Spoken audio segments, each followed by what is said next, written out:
రోజు సిమిలర్గా curry rice prepare చేస్తూ ఉంటే ఎవరికైనా బోరే కొడుతుంది కదా, మా ఇంట్లో కూడా అదే అయింది.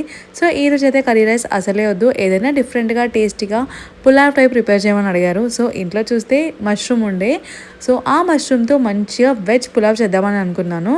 సో నాకు కావాల్సిన వెజ్జెస్ అన్ని చాప్ చేసి పెట్టేసుకున్నా. ఇంకా పులావ్ చేయడం అయితే స్టార్ట్ చేసేసాను. చూద్దాం ఎలా వస్తుందో టేస్ట్ అయితే. ఇంకేముంది, ఆయిల్లో ఆనియన్ పచ్చిమిర్చి మంచిగా ఫ్రై చేసుకున్నాను. ఆ తర్వాత కొద్దిగా అల్లం వెల్లుల్లి పేస్ట్ యాడ్ చేసుకొని ఏవైతే వెజ్జెస్ కావాలో అవన్నీ కూడా మంచిగా కొద్దిగా సాల్ట్ యాడ్ చేసుకొని వెజ్జెస్ అని కుక్ అయ్యేంత వరకు ఫ్రై చేసుకున్నా. ఆ తర్వాత టమాటోస్, టేస్ట్కి తగినంత chilli powder, salt, garam masala ఇవి కూడా యాడ్ చేసుకొని హాఫ్ అన్ అవర్ ముందే సోక్ చేసి పెట్టుకున్న 2 గ్లాస్ ఆఫ్ రైస్లోకి 4 గ్లాస్ ఆఫ్ వాటర్ యాడ్ చేసుకొని మూత పెట్టేసి మీడియం ఫ్లేమ్లో ఒక 20 మినిట్స్ అలానే వదిలేసాను. అంతే, మన యమ్మీ యమ్మీ టేస్టీ మష్రూమ్ పులావ్ అయితే రెడీ అయిపోయింది.